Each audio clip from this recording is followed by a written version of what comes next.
नमस्कार। तैयार हैं एक फटाफट ज्ञान की सफारी के लिए। आज हम कुछ ऐसे सवाल जवाब करेंगे जो वाकई में हैरान कर देंगे। तो चलिए देखते हैं कि हम साथ मिलकर क्या क्या नया सीखते हैं। तो चलिए शुरू करते हैं पहले सवाल से, जो हमारे अपने शरीर के बारे में है। देखिए, हमारे शरीर में 200 से भी ज्यादा हड्डियां होती हैं, पर क्या कभी सोचा है कि उनमें से सबसे छोटी वाली कौन सी है? और हाँ, कहाँ छिपी होती है ये?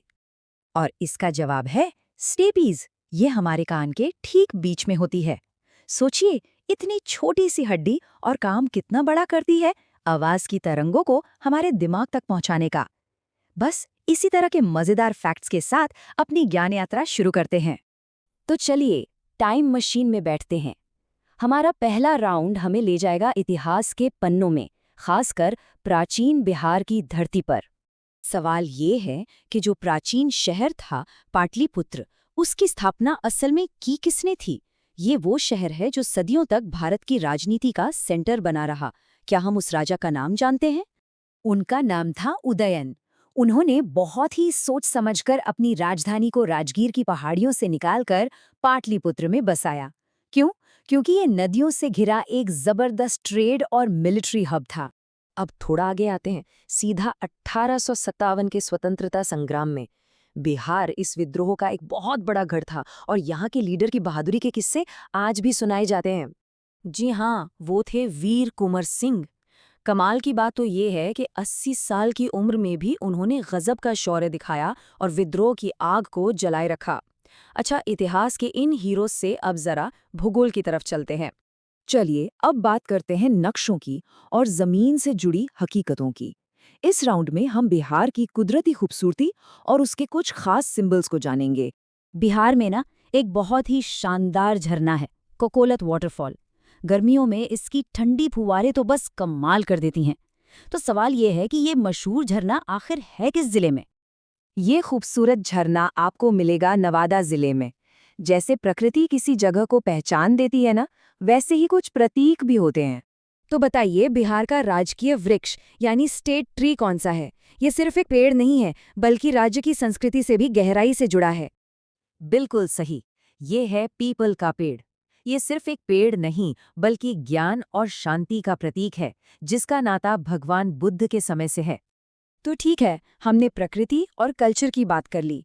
अब जरा उन नियमों की बात करते हैं जो देश को चलाते हैं। यानी अब हम उतर रहे हैं पॉलिटी की दुनिया में। हम सब जानते हैं कि भारत का संविधान दुनिया के कई संविधानों से प्रेरणा लेकर बना है। तो इसकी जो प्रस्तावना है, जिसे संविधान की आत्मा भी कहते हैं, उसकी भाषा किस देश से ली गई थी? इसका जवाब है ऑस्ट्रेलिया। और यहाँ एक मजेदार बात है, प्रस्तावना का जो आइडिया था वो तो आया अमेरिकी संविधान से, लेकिन उसकी जो लैंग्वेज है वो ऑस्ट्रेलियाई संविधान से प्रेरित है। अब एक और सवाल, लोकसभा की कार्यवाही शुरू करने के लिए कम से कम कितने सदस्यों का होना जरूरी है? इसे कोरम कहते हैं। ये कुल सदस्यों का कितना हिस्सा होता है? सही जवाब है कुल सदस्यों का 1/10 हिस्सा। मतलब जब तक 10% मेंबर्स मौजूद न हों, तब तक सदन की कार्रवाई शुरू नहीं हो सकती। ये नियम इसलिए है ताकि बड़े फैसले लेते वक्त काफी लोग मौजूद हों। तो चलिए अब नियमों की दुनिया से निकलते हैं और चलते हैं साइंस की दुनिया में, जहां खोज और कमाल की चीजें हमारा इंतजार कर रही हैं। साइंस का एक क्लासिक सवाल है, वो कौन सी गैस है जिसे सूंघने पर हंसी आने लगती है? इसे लाफिंग गैस भी कहते हैं और डेंटिस्ट भी इसका इस्तेमाल करते हैं। इसका केमिकल नाम क्या है? इसका केमिकल नाम है नाइट्रस ऑक्साइड और इसका फॉर्मूला है N2O।